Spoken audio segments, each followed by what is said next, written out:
The sound of the hotel room door clicking open froze James Carter in place. He stood motionless, one shoe off and one still on, his suit jacket hanging from his fingertips. It was 11:47 p.m., and he was certain he had not ordered room service. The door swung open slowly, revealing a tall woman with deep brown skin and a startled expression that likely mirrored his own. For 3 long seconds they stared at each other in the doorway of the penthouse suite. Him half-dressed for bed, her gripping a rolling suitcase with white knuckles. The key card in her hand glinted under the hallway light.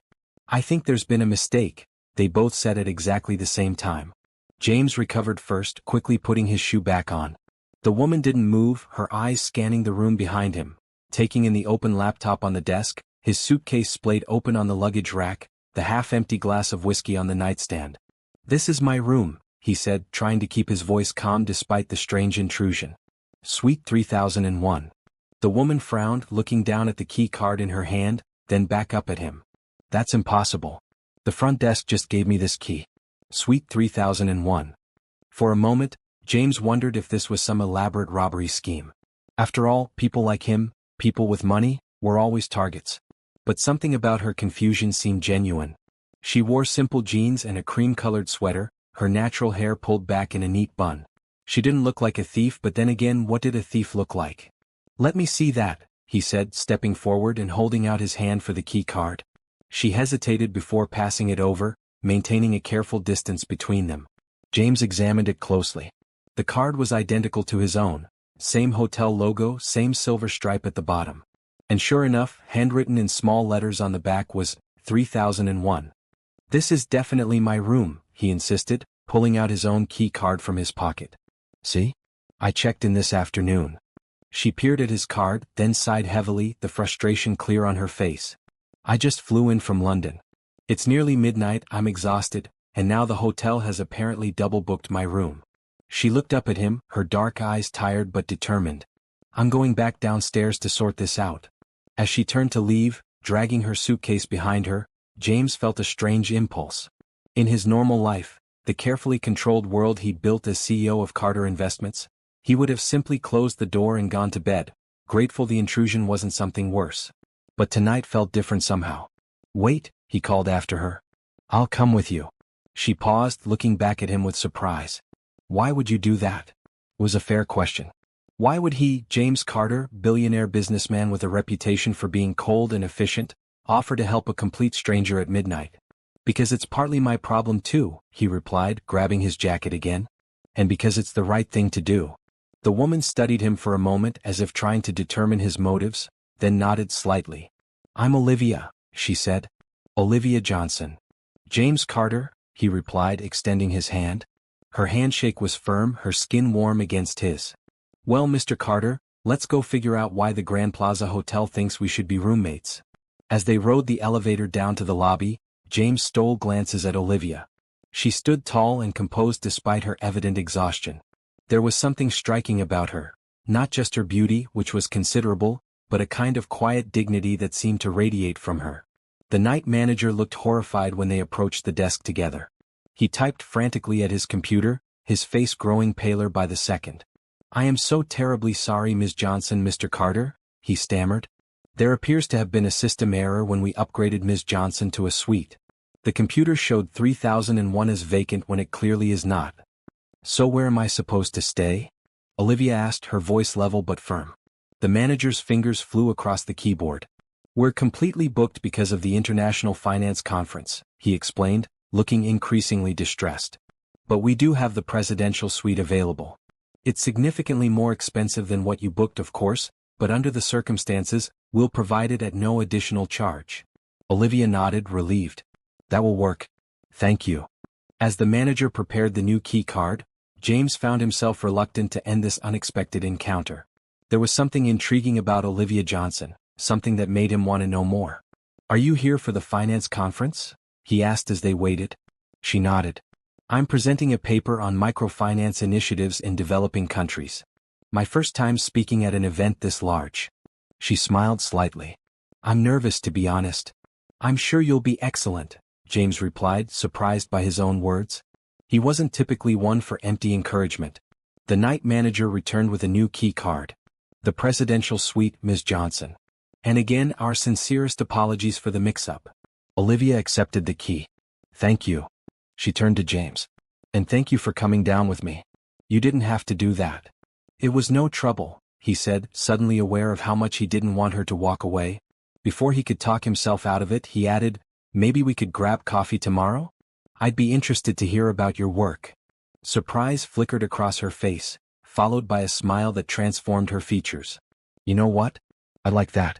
How about the hotel cafe at 9? Perfect, James agreed, feeling an unfamiliar flutter of anticipation. As they stepped back into the elevator together, he to return to suite 3001, she to find the presidential suite on the 32nd floor. Neither could have guessed how that simple key card mix-up would change everything. Nor could they have imagined the storm that was brewing, ready to test whatever connection was forming between them. Because what Olivia Johnson didn't know, what she couldn't possibly know, was that someone had wanted her in that specific room tonight for a very particular reason. And now that the plan had failed, things were about to get complicated. Very complicated indeed. The hotel cafe buzzed with morning activity as James settled at a corner table, checking his watch for the third time in 5 minutes. It was 8:55 a.m. He'd arrived early, something he did for business meetings but never for social encounters. Then again, he rarely had social encounters at all. At exactly 9 o'clock, Olivia walked through the door. She traded last night's travel clothes for a tailored navy blue pantsuit, her hair now styled in loose curls that framed her face. Several heads turned as she made her way across the room, but her eyes were already fixed on James. Good morning, she said, sliding into the seat across from him. Did you sleep well after our midnight adventure? James found himself smiling. Better than expected. You. Like a rock. The presidential suite has a bed the size of my entire London apartment. She picked up the menu. Though I did wonder if I'd dreamed the whole thing. A mix-up with a billionaire's hotel room seems like something from a movie, not real life. James raised an eyebrow. You know who I am? Olivia looked up, her expression amused. I googled you after I got to my room. James Carter, CEO of Carter Investments. Your net worth was the first thing that came up. She shrugged. I like to know who I'm having coffee with. Fair enough, he conceded. And what did the internet tell you about me? That you're 39, never married, known for being brilliant but ruthless in business, and that you give generously to education charities but otherwise keep a low profile. She took a sip of water. It didn't mention that you help strangers with hotel mix-ups at midnight. James felt unexpectedly seen, both the public persona and the glimpse of something else she'd witnessed last night. It was disconcerting. And what about you? What would I find if I googled Olivia Johnson? Much less, I'm sure, she replied. I'm a professor of economics at University College London, specializing in development economics and microfinance. I've published some papers, done fieldwork in several countries, and recently secured a major research grant. Nothing that would put me on the Forbes list. The waiter appeared and they ordered black coffee for him, a cappuccino for her, and pastries to share. So, James said when they were alone again, tell me about this paper you're presenting. For the next hour they talked, really talked, in a way James couldn't remember doing with anyone in years. Olivia spoke passionately about her work, about systems that could lift people out of poverty and the obstacles preventing their implementation. James found himself sharing more than he'd intended about his own career path, about building Carter Investments from the ground up after his father's small investment firm collapsed under suspicious circumstances. That must have been difficult, Olivia said thoughtfully. Rebuilding from scratch with your father's reputation hanging over you. James stared at her, surprised by her insight. It was. Everyone expected me to fail, or worse, to be just like him. Is that why you're so, she hesitated. Ruthless, he supplied. I was going to say careful, she corrected. You seem like someone who's built very strong walls. Their eyes met across the table and for a moment, James felt strangely vulnerable. He was saved from responding by the chiming of his phone. I'm sorry, he said, glancing at the screen. I need to take this. Olivia nodded understandingly as he answered the call. Carter, he said crisply.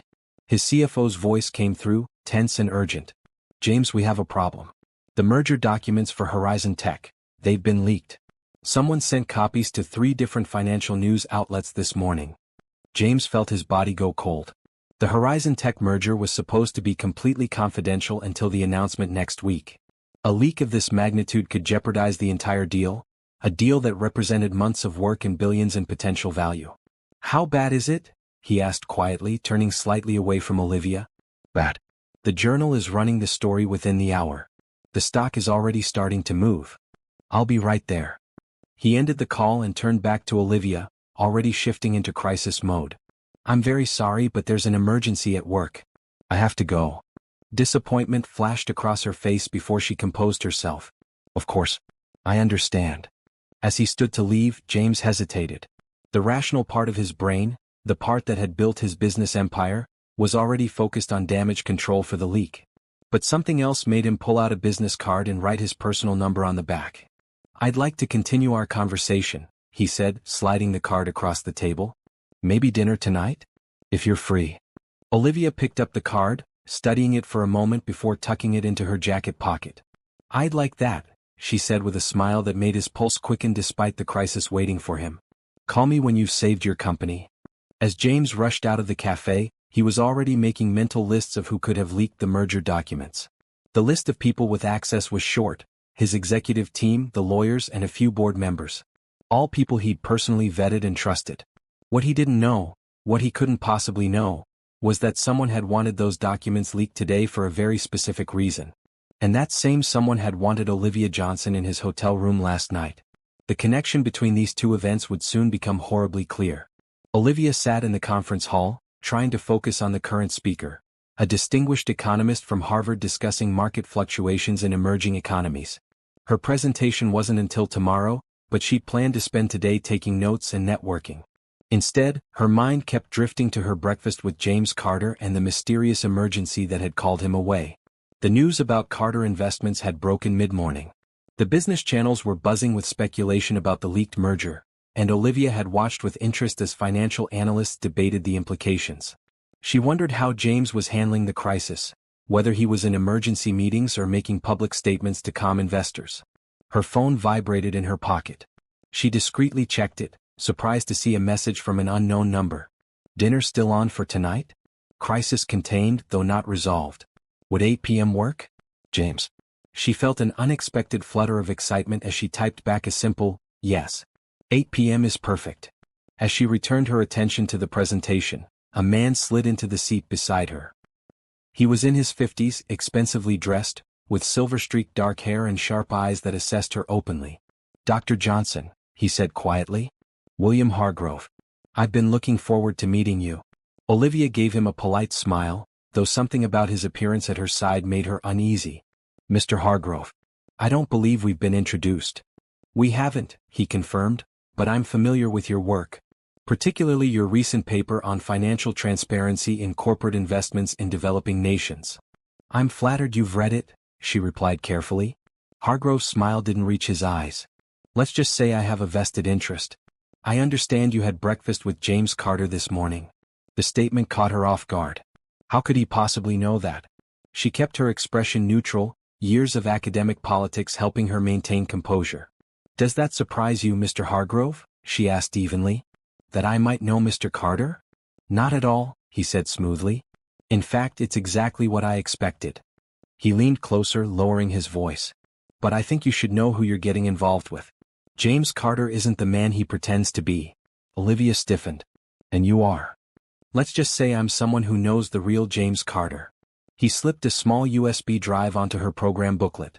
Everything you need to know is on this, including information about how he really built his fortune. Before she could respond, Hargrove stood. Your presentation tomorrow, about ethical investment in developing regions, might be more impactful with this information.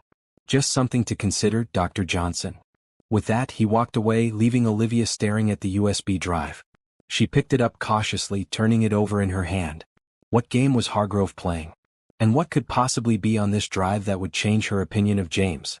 The presenter's voice faded into the background as her mind raced. The keycard mix-up, the leaked merger documents, and now this mysterious USB. Was it all connected?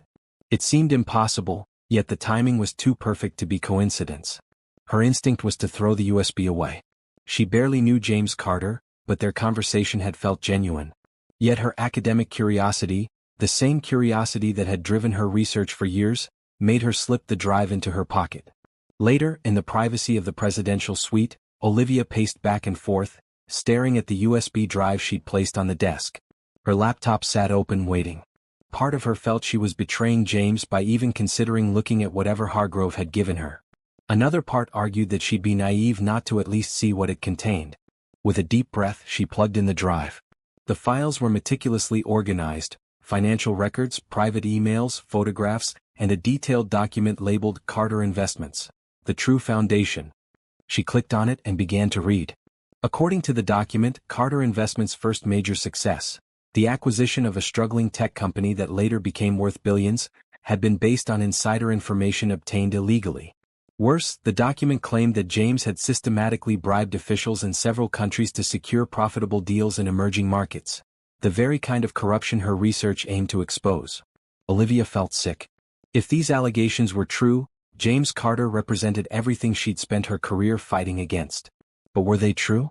The evidence seemed compelling. Emails, bank transfers, photographs of meetings with known corrupt officials. Her phone chimed with a message: "Looking forward to seeing you at 8. I've made reservations at Lumiere. James." Olivia stared at his message, then back at her laptop screen. What should she do? Confront him with this information? Pretend she'd never seen it? Cancel dinner altogether? A knock at her door startled her out of her thoughts. She quickly closed her laptop and went to answer, expecting perhaps hotel staff with turned-down service. Instead, she found James Carter standing in the hallway, his expression grim.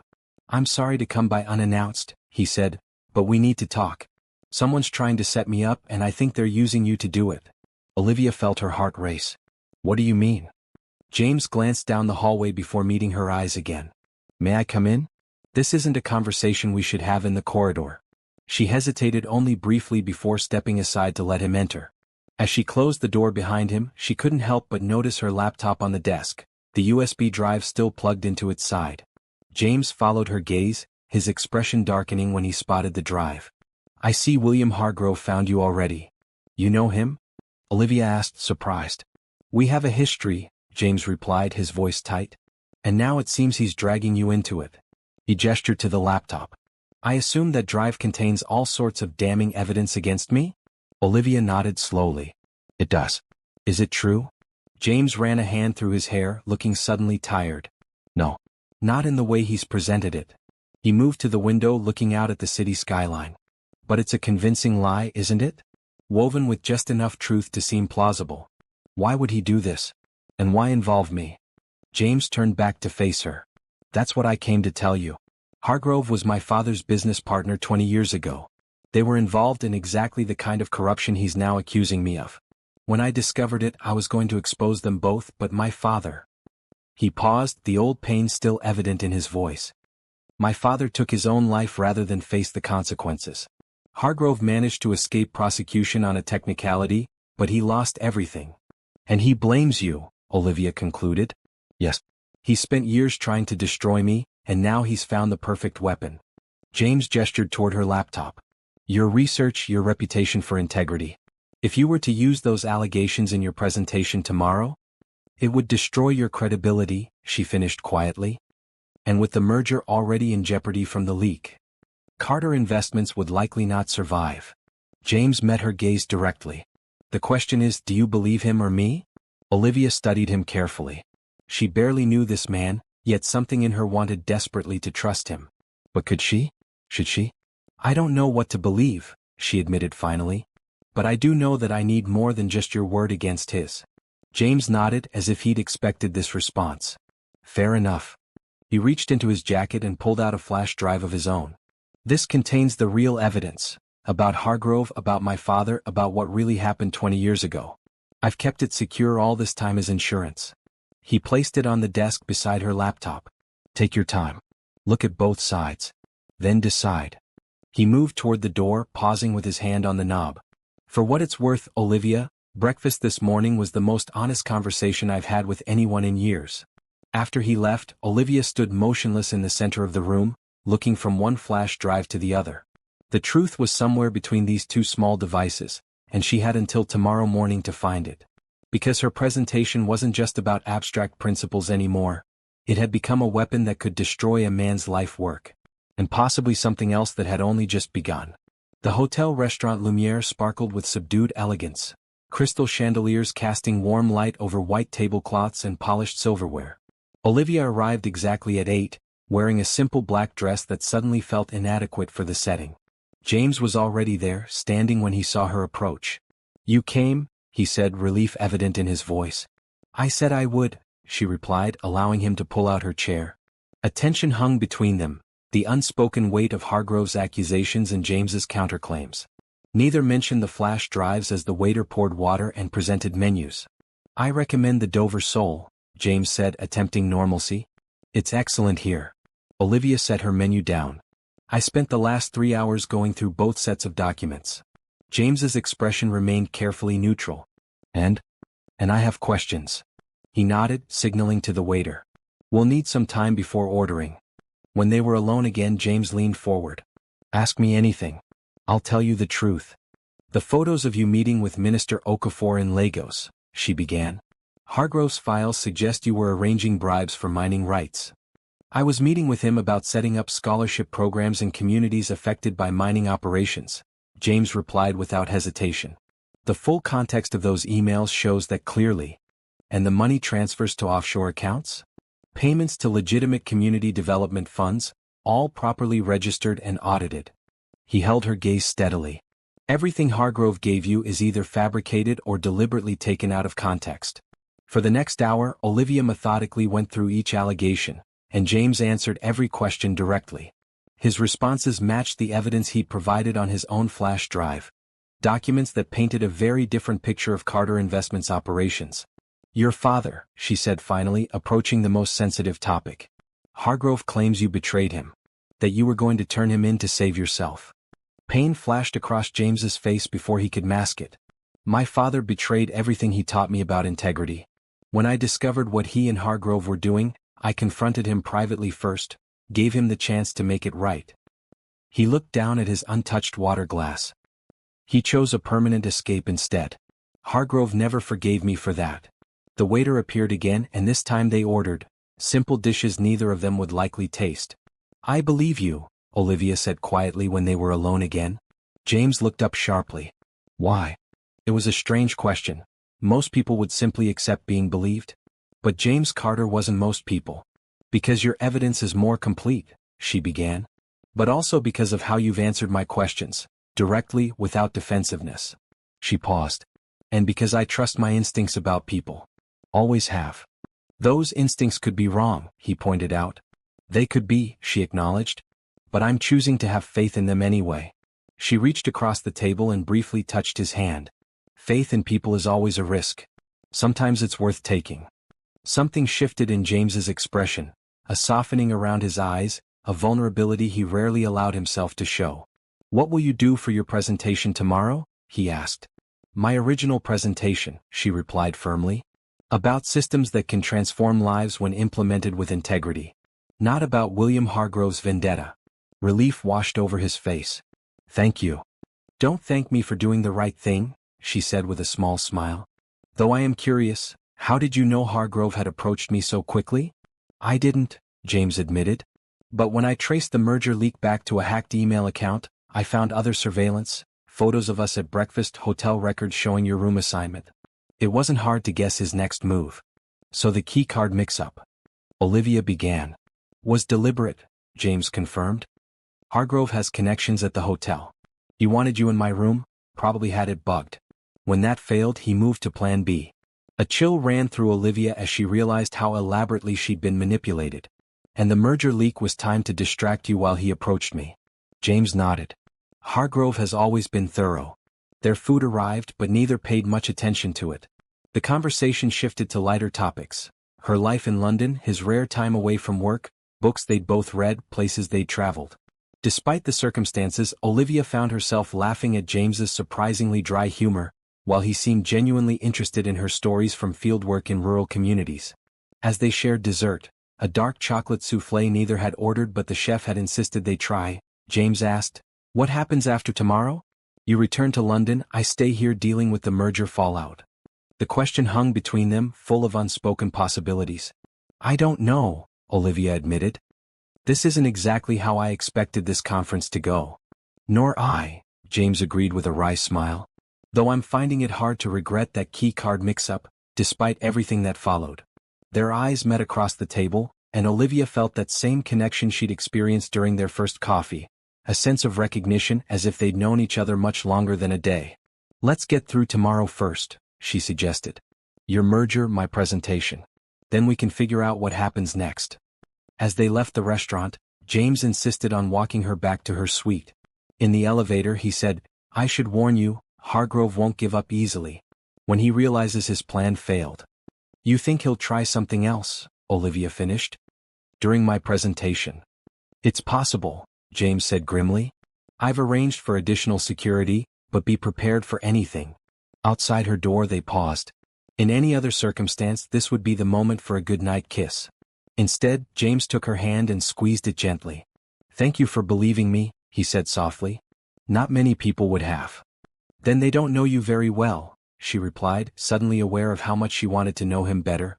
As she entered her suite alone, Olivia wondered if she was being foolish. Was she really falling for a man she'd known for just over 24 hours? A man who, until yesterday, had lived in a world completely separate from her own? What she didn't realize was that while she was questioning her judgment, James was standing in the hallway doing exactly the same thing.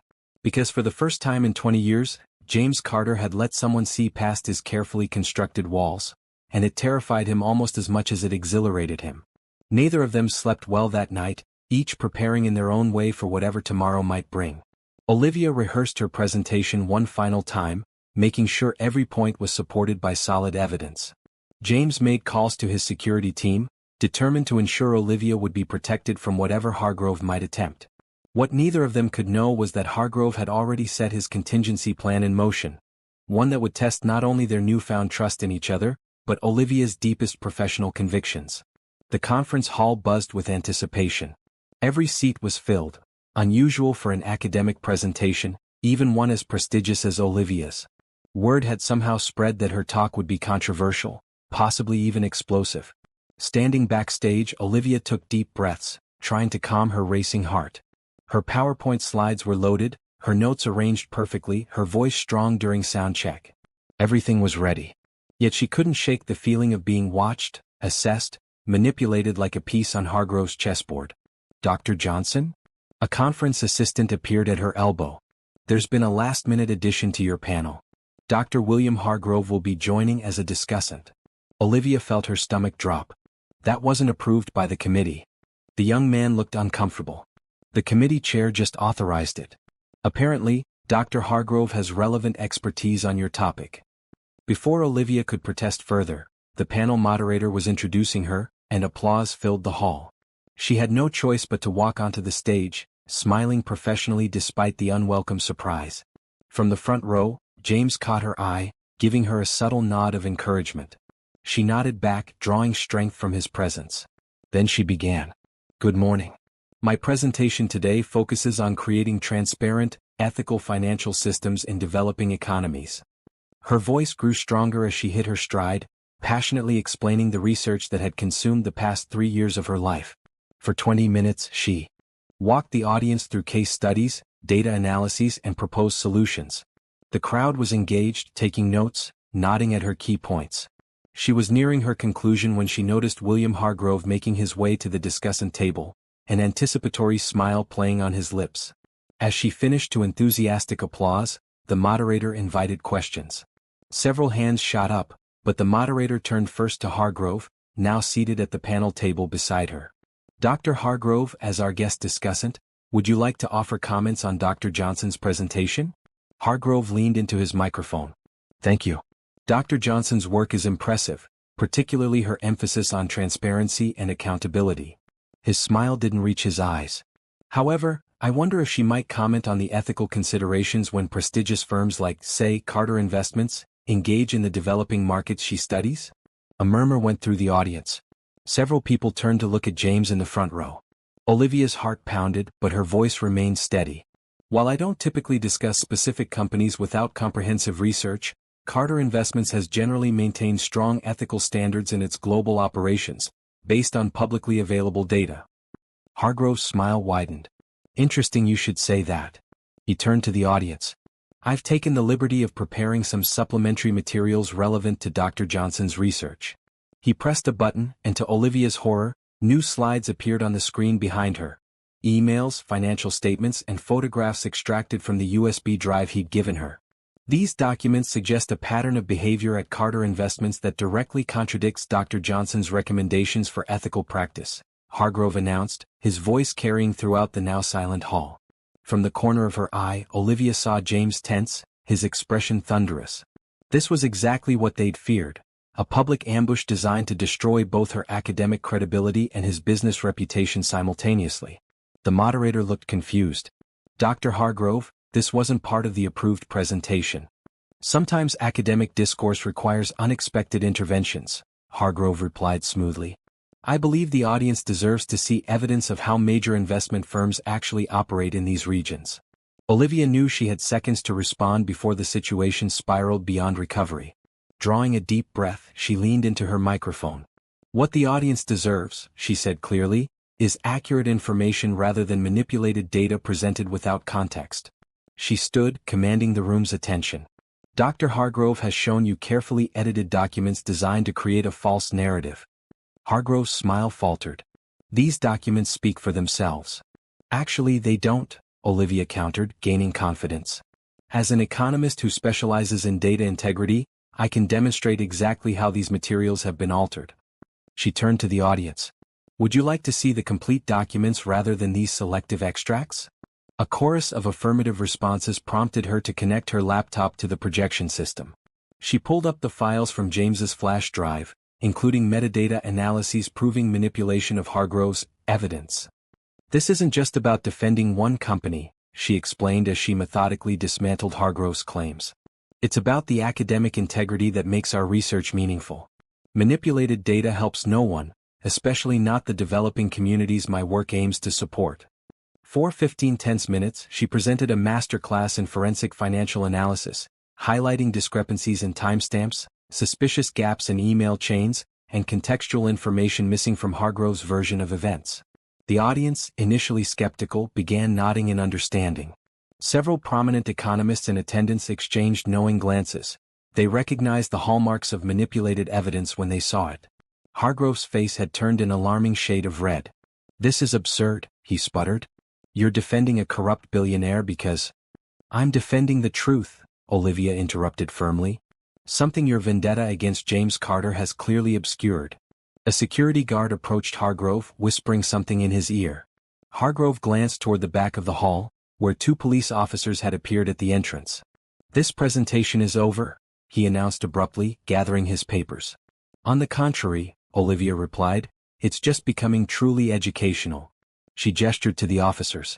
I believe those gentlemen may want to discuss the illegal surveillance you arranged at this hotel, not to mention computer hacking and corporate espionage. Hargrove's eyes darted from the officers to James, who now stood calmly watching from the front row. You think this is over, Carter? He spat. This is just beginning. As the officers approached, Hargrove suddenly bolted toward a side exit. One officer pursued him while the other spoke into his radio. The moderator, looking thoroughly flustered, tried to regain control of the session. Perhaps we should take a brief recess, he suggested, his voice strained. The audience began buzzing with excited conversation as Olivia gathered her materials. Her hands trembled slightly, the adrenaline of the confrontation finally catching up with her. James made his way to the stage, concern written across his features. Are you all right? He asked quietly. Olivia nodded, managing a shaky smile. I think so. Did you arrange for the police? After I found evidence of the hacking, yes, he confirmed. But that performance, exposing his manipulated evidence so thoroughly, that was all you. It was terrifying, she finished. I was going to say brilliant. His admiration was evident. You didn't just defend yourself, or me. You stood up for something more important. Their eyes met, and in that moment, surrounded by curious onlookers and conference officials, something shifted between them, a deepening of the connection that had begun with a mistaken key card. As they left the stage together, a reporter approached, requesting comments on what had just transpired.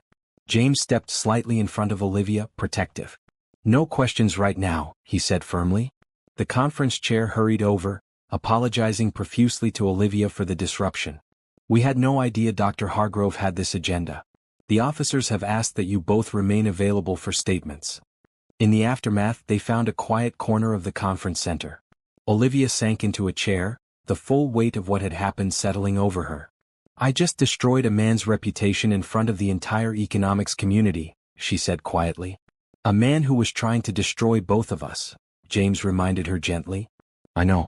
And I don't regret exposing the truth. She looked up at him, her expression troubled. But this isn't who I am, public confrontations, police involvement. My life is research and teaching, not whatever this is. James nodded, understanding her discomfort. For what it's worth, I never wanted to drag you into my history with Hargrove. You didn't drag me anywhere, she corrected him. I made my own choices. A police officer approached, requesting that they provide formal statements. The next few hours passed in a blur of questions, explanations, and paperwork. The officers confirmed that Hargrove had been apprehended trying to leave the hotel. It was late afternoon by the time they were free to leave. Standing in the hotel lobby, James asked, "What do you need right now?" Olivia considered the question. What she needed wasn't something she could easily name, peace, perhaps, or perspective. Fresh air, she said finally. Somewhere away from all this. I know just the place, James replied. The car wound through city streets, then up into the green hills surrounding the metropolis. Olivia watched the urban landscape recede through the window, grateful for the growing distance between herself and the morning's events. Where are we going? She asked. Somewhere I go when I need to think, James answered, keeping his eyes on the winding road ahead. It's not far. 20 minutes later, they pulled into a gravel driveway leading to a modest stone cottage. The building was nestled among tall pines, with a wraparound porch and climbing roses framing the entrance. It looked nothing like what she would have expected from a billionaire's retreat. This is yours? Olivia asked as they stepped out of the car. James nodded, retrieving a key from under a flowering pot. It belonged to my grandmother. When she passed, I couldn't bear to sell it. He unlocked the door, gesturing for her to enter. My staff maintains it, but I'm the only one who uses it. The interior was simple but welcoming, comfortable furniture, shelves lined with well-read books, and large windows that filled the space with dappled light. No cutting-edge technology, no expensive art, just a home that had been loved. It's beautiful, Olivia said, feeling some of the day's tension begin to ease from her shoulders. There's a walking path behind the house that leads to a small lake, James offered. Would you like to see it? The path was dappled with sunlight filtering through the trees, the only sounds their footsteps and birdsong. Neither spoke as they walked, but the silence between them was comfortable rather than awkward.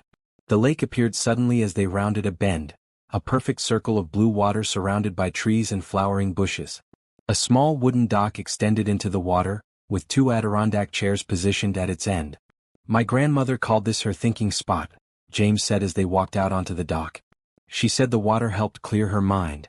They sat in the chairs, looking out over the calm surface. Olivia closed her eyes, feeling the gentle warmth of late afternoon sun on her face. For the first time since Hargrove had approached her, she felt her breathing slow to a normal rhythm. Thank you for bringing me here, she said after several minutes. It's exactly what I needed. James studied her profile, admiring the quiet strength he saw there. You were remarkable today, he said softly. Olivia opened her eyes, turning to face him.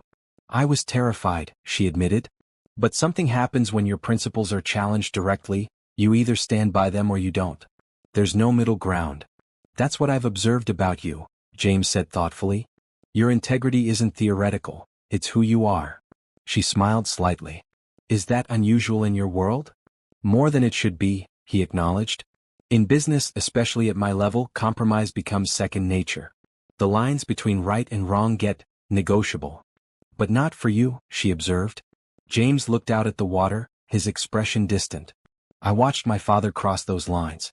Saw what it did to him, how it hollowed him out from the inside. He met her gaze again. I promised myself I'd never become that. Is that lonely? Olivia asked quietly. Standing firm when everyone around you is bending? The question caught him off guard with its insight. Yes, he admitted. It is. That explains a lot about you, she said. What do you mean? The walls you've built. The reputation for being cold and ruthless. She smiled gently. It's armor, isn't it? Protection against a world that constantly asks you to compromise. James felt strangely exposed by her perception, yet not threatened by it. You see more than most people, he said. Occupational hazard, Olivia replied. Economists are trained to look for the patterns beneath the surface. A comfortable silence fell between them again. The sun began to lower toward the horizon, casting long golden rays across the lake's surface. "I should probably take you back to the hotel," James said eventually, though he made no move to stand. "Your flight to London is tomorrow, isn't it?" Olivia nodded, feeling a surprising reluctance at the thought of returning. In the afternoon. Their eyes met, and something unspoken passed between them. A recognition of possibilities, of paths that might diverge or converge depending on what happened next. "Or," James said carefully, "you could stay here tonight. The cottage has 2 bedrooms," he added quickly. "You'd have your privacy. And in the morning, I could show you the rest of the property before taking you back." The invitation hung in the air between them. Olivia knew the sensible answer: return to the hotel, pack her things, keep the boundaries clear. After all, she barely knew this man despite the intense circumstances they'd shared. Yet something deeper than logic pulled at her, a sense that there was more to discover here with him, in this peaceful sanctuary away from the world's complications. "I'd like that," she said finally. "To stay here tonight." His smile, genuine and unguarded, warmed something inside her. As dusk fell, they made a simple dinner from supplies in the well-stocked kitchen. James proved surprisingly capable, explaining that he often cooked for himself here when he needed to escape the pressures of his position. They ate on the porch, watching stars appear one by one in the darkening sky. Their conversation moved easily from topic to topic. Books they'd loved, places they'd traveled, dreams they'd pursued and abandoned. "I wanted to be a pianist when I was young," James revealed, sipping from a glass of wine. "Studied seriously until I was 16. "What happened?" Olivia asked. "My father's business started failing. I put aside music to study economics and finance instead." He shrugged. "Practical choices. Do you still play?" A shadow crossed his face. "No. Not for years." Olivia noticed a flicker of old pain in his expression but didn't press further. Instead, she shared her own story of growing up in a small town outside of Philadelphia, the daughter of teachers who encouraged her academic interests even when they couldn't fully understand her fascination with global economics. "They were so proud when I got the position at UCL," she said, smiling at the memory. "Even though it meant moving an ocean away." "They sound like wonderful parents," James observed. "They are. Completely different from each other. My father's analytical, my mother's artistic, but somehow they balance perfectly." Her expression softened. 35 years married, and they still hold hands when they walk together. "That's rare," James said. "To maintain that kind of connection." "It is," she agreed. "But I think that's what made me who I am. Watching them, I learned that some things are worth having faith in even when the odds seem against them." Their eyes met in the dim porch light, and for a moment neither spoke. The night sounds, crickets chirping, leaves rustling in a gentle breeze, filled the silence between them. Finally, James stood, gathering their plates. "It's getting late. Let me show you to your room." The guest bedroom was cozy, with a patchwork quilt on the bed and fresh flowers on the nightstand. James handed her one of his t-shirts to sleep in and showed her where to find extra towels in the adjoining bathroom. "If you need anything, I'll be just down the hall," he said. "Thank you," Olivia replied. "For all of this, the escape, the dinner, the conversation." "You're welcome." He hesitated at the doorway. "Good night, Olivia." "Good night, James." After he left, Olivia changed into his t-shirt, which hung to her knees. She climbed into bed, expecting exhaustion to claim her immediately after the day's events. Instead, she found herself wide awake, her mind replaying moments from their time together. The trust in his eyes when he'd handed her his flash drive, the quiet vulnerability in his voice when he spoke about his father, the way he looked at her across the dinner table as if trying to memorize her features. Down the hall, James was equally sleepless. He stood at his bedroom window, looking out at the moonlit garden his grandmother had once tended. In just 2 days, Olivia Johnson had somehow breached defenses he'd maintained for decades. What was it about her that made him want to lower his guard? And what would happen when she returned to her life in London tomorrow? These questions circled in both their minds as midnight came and went. Eventually, Olivia rose and wrapped a blanket around her shoulders. Perhaps a glass of water would help her sleep. The kitchen was dark except for moonlight streaming through the windows. She filled a glass at the sink and had just taken a sip when a floorboard creaked behind her. She turned to find James standing in the doorway, wearing pajama pants and a t-shirt, his hair slightly rumpled. "I couldn't sleep," he explained. "Neither could I," she admitted. He moved to the refrigerator, pouring himself a glass of water. "Too much on your mind?" "Something like that." She leaned against the counter, studying him in the moonlight.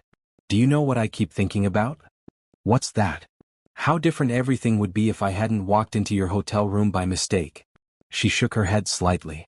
Such a small thing, yet it changed everything. James set his glass down, moving closer to her. Do you regret it? No, she said without hesitation. Do you? Not for a second. He was standing directly in front of her now, close enough that she could feel the warmth radiating from him. Olivia. She looked up, meeting his gaze. Whatever he saw in her eyes made him reach out slowly, giving her every chance to step away. Instead, she moved toward him, closing the distance between them. Their first kiss was gentle, tentative, questioning. The second was not. His arms encircled her waist as hers wrapped around his neck, the blanket falling forgotten to the floor. Years of loneliness and careful distance dissolved in the connection between them, a recognition of something neither had been looking for but both had found. When they finally broke apart, breathing heavily, James rested his forehead against hers. I don't want you to leave tomorrow, he confessed. I know, she whispered. But I have responsibilities, a job, a life in London. And I have mine here, he acknowledged. So where does that leave us? Olivia brushed her fingers against his cheek, feeling the slight roughness of evening stubble. I don't know, she admitted. But I'm not ready to give up on finding out. He smiled, taking her hand and pressing a kiss to her palm. Then we won't give up. We'll figure it out. They stayed there in the moonlit kitchen, talking in whispers like teenagers afraid of waking their parents. Eventually, they moved to the living room sofa, where they continued talking until dawn began to lighten the sky outside. Somewhere in those hours, as Olivia rested her head against James's shoulder and felt his arms secure around her, she realized something profound. Sometimes having faith in love wasn't about certainty or even probability. It was about recognizing possibility and being brave enough to explore it, despite all the rational reasons not to. And as the first birds began their morning songs outside the cottage windows, both Olivia and James knew that whatever challenges lay ahead, they would face them together. A journey that had begun with a wrong key card and led to something neither had expected to find. Morning sunlight streamed through the cottage windows, finding Olivia and James asleep on the sofa. They had talked until exhaustion finally claimed them, her head resting on his chest, his arm protective around her shoulders. A chirping bird outside the window woke Olivia first. For a moment she lay still, listening to the steady rhythm of James's heartbeat beneath her ear. The events of the past 48 hours seemed almost dreamlike in the fresh light of morning.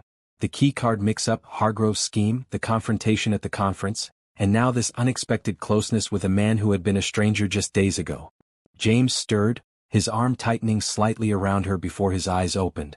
Good morning, he said, his voice rough with sleep. Morning, she replied, reluctantly sitting up. I think we finally talked ourselves to sleep.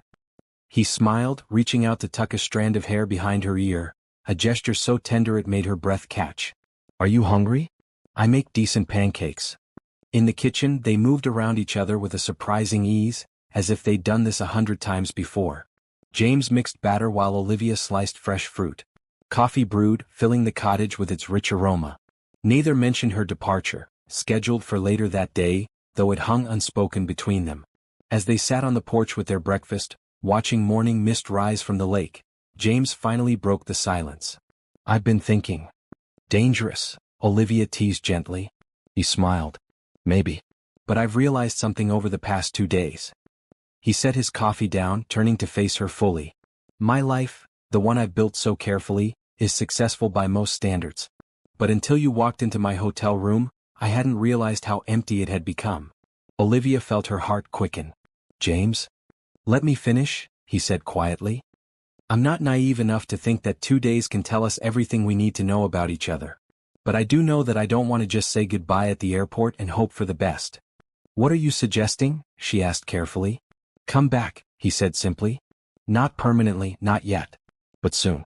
Spend a week, a month, whatever you can manage with your teaching schedule. Let's give this a real chance. Olivia looked out at the lake, considering his words. The practical obstacles were significant.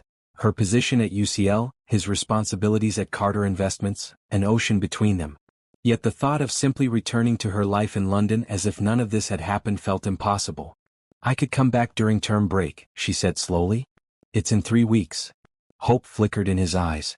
How long? 2 weeks. Maybe 3 if I arrange things with my department. 3 weeks, he repeated. It feels like forever. She smiled, taking his hand. I think we both need some time to process everything that's happened, to be sure this is real and not just a reaction to the intensity of the past 2 days. James nodded, acknowledging the wisdom in her caution. You're right. And 3 weeks gives me time to deal with the fallout from Hargrove and the merger. What will happen with Hargrove? She asked. He'll face charges for corporate espionage and hacking at minimum, James replied. But people like him rarely serve much time. His reputation is destroyed, though, which for Hargrove might be worse than prison. He hesitated before adding, the merger will proceed as planned, but with additional scrutiny because of the leak. It means a lot of long hours ahead. For both of us, Olivia agreed. I have a research grant proposal due next month, papers to grade, committee meetings. Their eyes met in understanding. 2 people with full, demanding lives trying to figure out how to make room for something unexpected and precious. We'll need to be intentional, James said. About making this work. Yes, she agreed. But I think it's worth it. He leaned forward, kissing her softly. Definitely worth it. They spent their remaining hours at the cottage walking the property, James showing her his grandmother's gardens and telling stories from his childhood visits. Olivia listened, storing away these glimpses into the man behind the billionaire facade, adding them to the growing collection of things she was coming to love about him. As midday approached, they reluctantly returned to the cottage to gather their things. Reality was calling, her flight to London, his responsibilities at Carter Investments. I should get you back to the hotel, James said, checking his watch. You'll need time to pack before your car to the airport. Olivia nodded, trying to ignore the heaviness settling in her chest. Yes, I suppose we should go. As they drove back toward the city, James's phone rang through the car's speakers. He glanced at the display. It's my office. Do you mind if I take it? Of course not, she replied. Carter, he answered, his voice shifting into the confident, authoritative tone she imagined he used in board meetings. His CFO's voice filled the car. James, we've got a situation with the Horizon deal. The board is calling an emergency meeting in 2 hours.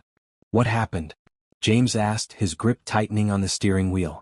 Hargrove reached out to them before his arrest. Planted enough doubt that they're reconsidering the terms. James's jaw tightened. I'll be there. He ended the call, turning to Olivia with an apologetic expression. I'm sorry. Don't be, she said quickly. This is your company, your responsibility. I understand. It means I can't take you to the airport, he said, the regret evident in his voice.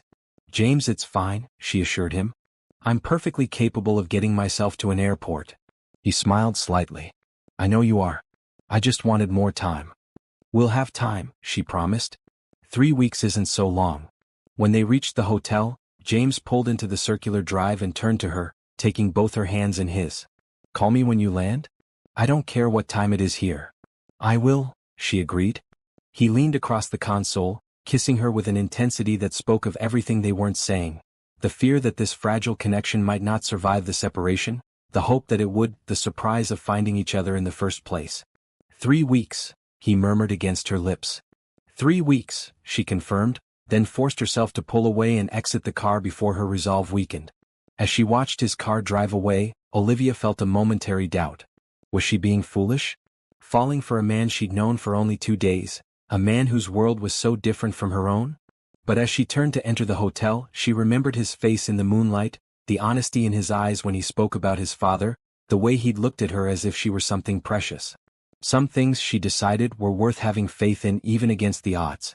3 weeks later, James stood at the international arrivals gate, scanning the emerging passengers for a glimpse of Olivia. When she finally appeared, pulling her suitcase and looking slightly tired from the long flight, his heart seemed to restart after a 3-week pause. She spotted him and smiled, that particular smile he'd replayed in his memory countless times since she'd left. As she walked toward him, everything else faded into the background. The noise of the terminal, the crowds of travelers, the constant pinging of his phone with messages from the office. Welcome back, he said when she reached him. It's good to be back, she replied, her voice warm with promise. As he took her suitcase with one hand and clasped her free hand with the other, James felt something he hadn't experienced in years. A sense of coming home, not to a place but to a person. And in that moment, both of them knew that this was just the beginning of their story. The late autumn rain pelted against the windows of James's penthouse apartment, creating a cozy backdrop for the quiet evening. Olivia sat curled on his sofa, papers spread around her as she reviewed student dissertations she'd brought from London. Across the room, James worked at his desk, occasionally glancing up to watch her. The way she bit her lower lip when concentrating, how she twirled her pen between her fingers when thinking. 2 weeks into her visit, they had fallen into a comfortable rhythm, working separately but together during the days, exploring the city or simply enjoying each other's company in the evenings. Tonight, they had opted to stay in, ordering dinner and settling into comfortable silence punctuated by occasional conversation. Olivia looked up, catching James watching her. "What?" she asked, smiling. Later, after their guests had departed and they were alone again, James led Olivia to the balcony. The night was clear, stars visible despite the city lights. "I have something for you," he said, reaching into his pocket and withdrawing a small box. Olivia's eyes widened. "James?" He opened it, revealing not a ring as she might have feared, but a delicate silver key on a chain. "It's a key to the cottage," he explained. "I want you to know you're welcome there anytime, whether I can be there or not. It can be your sanctuary too when you need one." Tears filled her eyes as she took the necklace, understanding the significance of the gesture. The cottage was his private refuge, the one place he truly let his guard down. Giving her access to it meant something deeper than mere convenience. "Thank you," she whispered as he fastened the chain around her neck. "I'll treasure it." He drew her close, kissing her with all the emotion he couldn't quite put into words yet. When they separated, she looked up at him, her eyes reflecting the starlight. "We'll make this work," she said with quiet determination. "Somehow." "Yes," he agreed. "We will." The next morning at the airport was harder than either had anticipated. Standing at the security checkpoint, Olivia clutched the key around her neck like a talisman. 3 months, James said, holding both her hands. "Christmas break. You'll come back." 3 months, she repeated. "We can manage that." Their goodbye kiss was brief but intense, a promise rather than an ending. As Olivia walked through security and disappeared from view, James felt a hollow sensation in his chest, as if something essential had been removed. On the plane, Olivia stared out the window as America receded beneath her, replaced by endless ocean. The practical part of her brain, the economist who analyzed problems logically, told her that this relationship faced significant challenges. Different continents, different careers, different worlds. But her hand kept returning to the key against her heart, a tangible reminder of the connection they'd formed. And as the plane carried her back to London, she found herself having faith that somehow, they would find their way forward together. Because some things, against all odds and logical analysis, were simply meant to be. December brought bitter cold to London, along with the frantic rush of end-of-term grading and committee meetings. Olivia hurried across campus, pulling her coat tighter against the icy wind. Her phone buzzed in her pocket, likely James calling during his brief lunch break as he had every day since she'd returned. She ducked into the shelter of a stone archway and answered, smiling despite her exhaustion. "Hey you." "Hey yourself," his familiar voice responded, warming her despite the distance. "How's the distinguished professor today?" "Not officially distinguished yet," she corrected, though her interview for the research chair had gone exceptionally well. "Just thoroughly freezing and buried in paperwork." "Sounds glamorous," he teased. "Want to trade? I've got back-to-back meetings until 9 tonight." They chatted for a few precious minutes. About her students, his latest acquisition deal, the upcoming holidays when they would finally be together again. These brief connections had become the highlight of their days, sustaining them through the separation. 13 days, she reminded him as they prepared to hang up. Then 3 whole weeks together. "I'm counting every hour," he assured her. "I miss you, Olivia." "I miss you too," she replied softly. "Talk tomorrow?" "Wouldn't miss it." She ended the call, tucking the phone away and touching the key that hung beneath her blouse, a habit she'd developed over the past months. Their daily calls and weekend video chats had kept their connection strong, but nothing could replace the simple comfort of being in the same room. As she continued toward her office, Olivia spotted Professor Winters, the department chair, waving to her from the faculty lounge. "Dr. Johnson. A moment, please." She altered course, joining the older woman by the coffee machine. "Good morning, Professor Winters." "Excellent news," Winters beamed, handing Olivia a steaming cup. "The committee has reached a unanimous decision. The distinguished research chair is yours if you want it." Olivia nearly dropped the cup. "Already? I thought the decision wouldn't come until next term." "We saw no reason to delay," Winters explained. Your work on financial transparency in developing economies has garnered international attention. The university is eager to support your continued research." She lowered her voice. "Between us, the vice-chancellor himself advocated for fast-tracking your appointment." "I'm honored," Olivia said, genuinely moved by the recognition. "There is one additional aspect," Winters continued. "The Odin Foundation has offered to fund an expansion of your research, a 3-year project spanning multiple countries. It would mean significant travel, of course, but with a substantial budget and staff." Olivia's mind raced. The Odin Foundation was one of the most prestigious funding sources in her field. Such an opportunity could elevate her research to unprecedented impact. "The full proposal is in your inbox," Winters added. "The foundation needs your answer by New Year's." "Thank you for letting me know," Olivia managed, her thoughts already churning with the implications. The rest of the day passed in a blur. In her office, Olivia studied the Odin Foundation's proposal, comprehensive, ambitious, and exactly aligned with her research goals. It was the opportunity of a lifetime. It would also mean postponing her Christmas trip to see James. The initial planning meetings were scheduled for the very weeks they'd planned to be together. That evening, rather than their usual quick call, Olivia requested a video chat. When James's face appeared on her screen, his smile faded quickly as he noticed her expression. "What's wrong?" he asked immediately. She took a deep breath and explained, "The research chair appointment, the Odin Foundation grant, the scheduling conflict." As she spoke, she watched his face carefully, seeing disappointment war with pride in her accomplishments. "This is incredible," he said when she finished. "You deserve every bit of recognition. But it means changing our plans," she said quietly. "The initial meetings can't be rescheduled. They've gathered experts from around the world." James was silent for a moment, visibly processing the news. "When would we see each other?" "February," she said. "During reading week. It's the earliest I could come." "Another 2 months," he murmured, not quite hiding his disappointment. "I'm sorry," she said, feeling torn between her professional opportunity and their relationship. "I know we've been counting on Christmas together." James straightened, putting on the same face she'd seen when he handled business crises. "Don't apologize. This is important, I understand that. We'll adjust." But something in his voice told her he was struggling more than he admitted. The conversation shifted to logistics. His schedule in February, whether he could possibly visit London in January. It was practical, sensible, and lacking the warmth that usually characterized their calls. As they said goodnight, Olivia felt a knot of worry forming in her stomach. Was their connection strong enough to withstand not just distance, but the competing demands of their separate lives? The next morning she tried to call him at their usual time, but the call went to voicemail. Later she received a brief text, "Sorry. Emergency board meeting. Talk tomorrow." Similar messages followed over the next few days, always polite, always with legitimate reasons but creating a growing distance between them. Their daily calls became every other day then less. When they did speak, their conversations focused on work, careful and superficial. A week before Christmas, Olivia sat alone in her flat, staring at her phone. James had canceled their planned video call, again, citing a major client crisis. She understood the demands of his position, just as he understood hers, but understanding didn't ease the ache of missing him. On impulse, she touched the key hanging around her neck and made a decision. Pulling out her laptop, she booked a flight to America for the following evening. She had submitted her grades, the Odin Foundation meetings didn't begin until after Christmas, and she suddenly couldn't bear the thought of spending the holiday alone, drifting further from the man she had come to love. She didn't tell him she was coming.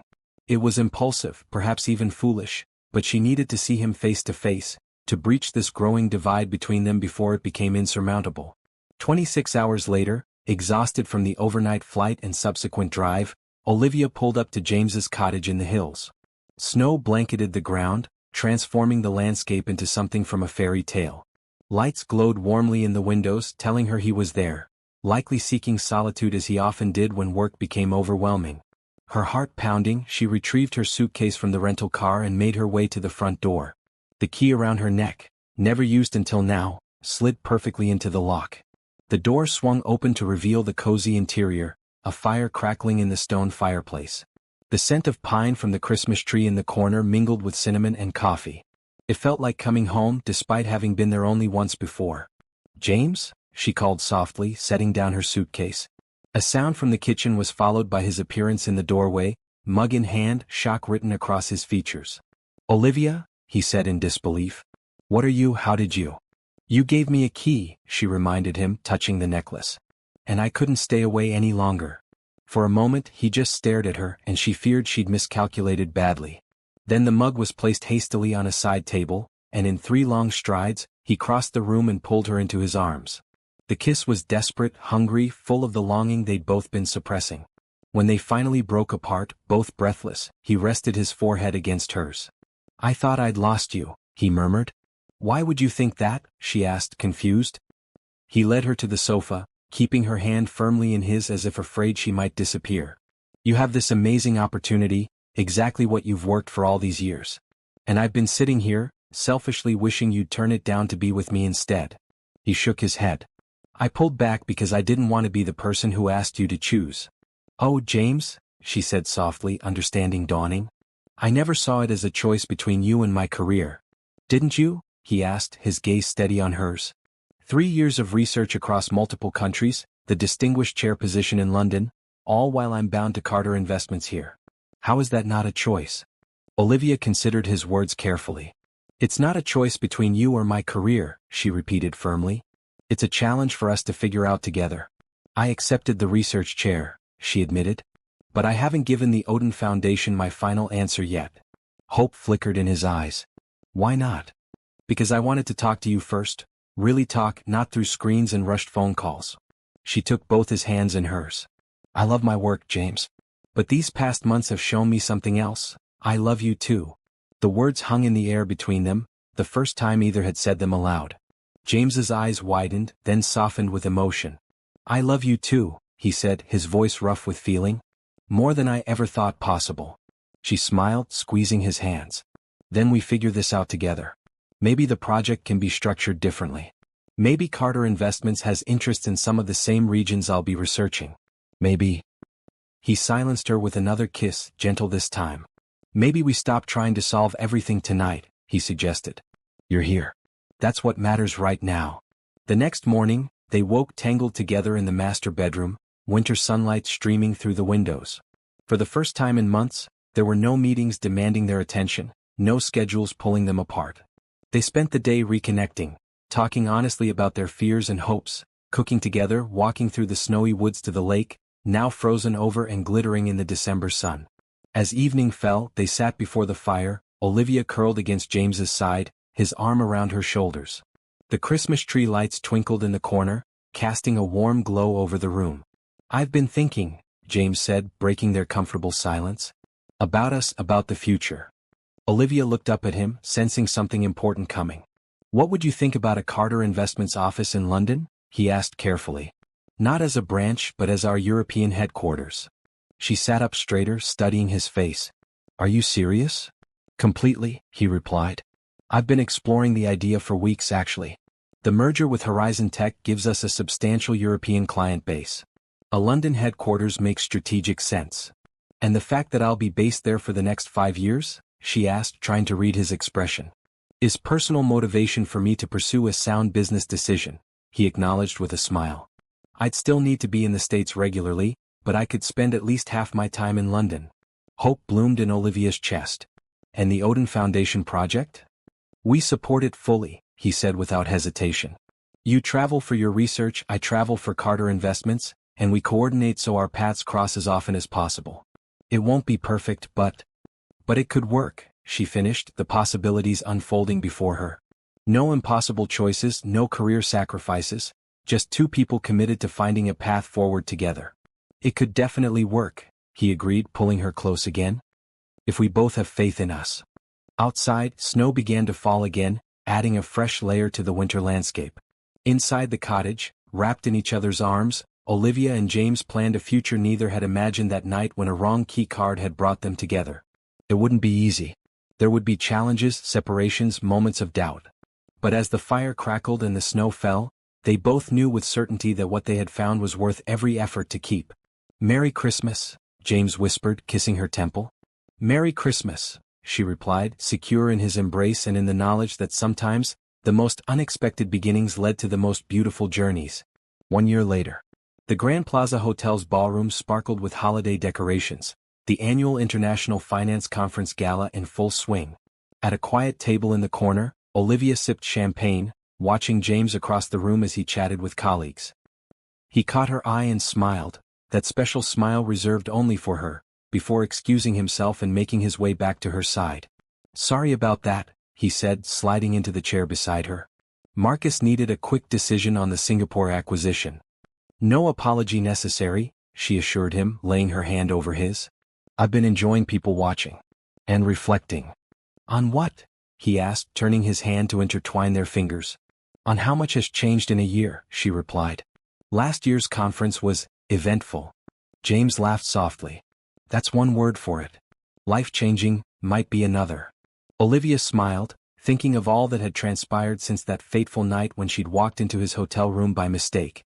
The distinguished research chair was hers now, her name freshly painted on the office door at UCL.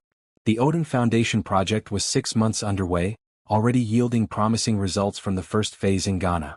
And James, he'd kept his promise, establishing Carter Investments' European headquarters in London.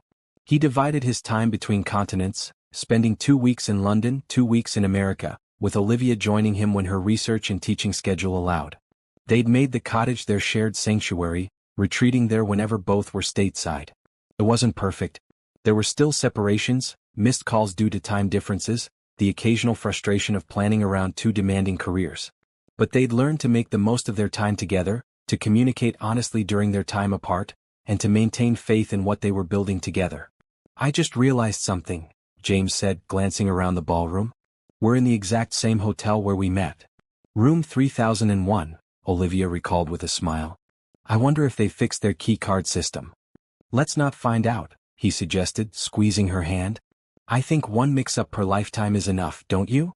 Their conversation was interrupted by the conference chairman taking the microphone, announcing that dinner would be served shortly. As guests began moving toward their assigned tables, James leaned closer to Olivia. "What would you think about skipping the rubber chicken dinner?" he murmured. "I have something I'd like to show you." Intrigued by the hint of mystery in his voice, Olivia nodded. They slipped out of the ballroom discreetly, James leading her toward the elevators. "Where are we going?" she asked as they stepped inside, and he pressed the button for the 30th floor. "You'll see," he replied, an unusual nervousness in his expression. When the doors opened, he guided her down the hallway, stopping in front of a familiar door, Suite 3001. Olivia looked at him questioningly as he produced a key card. "James, what are you doing?" "Indulge me," he said with a smile, sliding the card into the lock. The green light flashed, and he pushed the door open, gesturing for her to enter first. Olivia stepped into the suite and gasped. The room was transformed, dozens of candles creating a warm glow, white rose petals scattered across the floor, a small table set for 2 by the window overlooking the city lights. "What is all this?" she asked, turning to find James watching her reaction intently. "I wanted to bring us full circle," he explained, taking her hands in his. "1 year ago, a mix-up brought you into my room and changed everything." His voice grew softer, more serious. "You walked into my life by accident, but staying there, that was a choice we made together." Olivia felt tears pricking at her eyes as he continued. "This year hasn't been easy," he acknowledged. "The distance, our schedules, learning how to balance 2 demanding careers and still make time for us. But every challenge has only made me more certain of one thing." He reached into his pocket, withdrawing a small velvet box, and knelt before her. Olivia's breath caught as he opened the box, revealing a stunning emerald ring surrounded by diamonds. "Olivia Johnson," he said, his voice steady despite the emotion in his eyes, "I love you. Your brilliance, your integrity, your compassion, your strength. I love how you challenge me, how you believe in me, how you've helped me become a better man than I ever thought I could be." He took a breath. "Will you marry me?" For a moment, Olivia couldn't speak, overcome by emotion. Then, with absolute certainty, she nodded. "Yes," she whispered, then louder, "Yes, James? I will." His face lit with joy as he slid the ring onto her finger, then stood to pull her into his arms. Their kiss was tender, full of promise and shared dreams. When they finally broke apart, Olivia touched the emerald on her finger, admiring how it caught the candlelight. "It's beautiful," she said softly. "It reminded me of your eyes," James explained. "And emeralds symbolize truth and faith, 2 things that have defined our relationship from the beginning." He led her to the table by the window, where champagne waited in an ice bucket. As he poured 2 glasses, Olivia thought about the journey that had brought them to this moment, From strangers to lovers to partners, overcoming distance, doubt, and the competing demands of their separate worlds. To us, James said, raising his glass. And to wrong key cards. Olivia laughed, clinking her glass against his. To having faith, she added. Even when it seems impossible. Later that night, as they lay together in the very suite where their story had begun, Olivia rested her head on James's chest, listening to the steady rhythm of his heartbeat. Outside the windows, the city glittered with holiday lights, a beautiful backdrop to their private celebration. What are you thinking? James asked, running his fingers gently through her hair. About how different everything might have been, she replied. If I'd gone back downstairs that night instead of coming to find the manager with you. If I'd believed Hargrove's lies. If I'd chosen the safer path and never taken a chance on us. James was quiet for a moment, considering. I don't think we would have missed each other, he said finally. Some connections are meant to happen one way or another. Olivia smiled, raising her head to look at him. That's surprisingly unscientific coming from you. You've changed me, he said simply. Taught me that not everything can be analyzed in terms of risk and return. Love isn't a business transaction, she agreed, then added with a teasing smile, though I do think I got the better end of the deal. He laughed, pulling her closer. I'm the one marrying the distinguished research chair, international economic expert, and the most beautiful woman I've ever met. I think I win. Maybe we both win, she suggested, settling back against him contentedly. They still had challenges ahead. Wedding plans to coordinate across continents, 2 homes to potentially combine, busy careers to balance. The path forward wouldn't always be smooth. But as Olivia drifted toward sleep in James's arms, she felt complete confidence in their shared future. Because sometimes the most unexpected beginnings led to the most beautiful journeys. Sometimes a simple mistake, a wrong key card, could lead to the most important discovery of all. That love, when you found it, was always worth having faith in no matter the odds. And in the quiet of the night, in the very room where it all began, Olivia and James held on to each other, secure in the knowledge that they had found something rare and precious. A love strong enough to bridge different worlds, to overcome distance and doubt, to grow stronger through every challenge. A love that had started with a wrong key card, but had found exactly the right destination.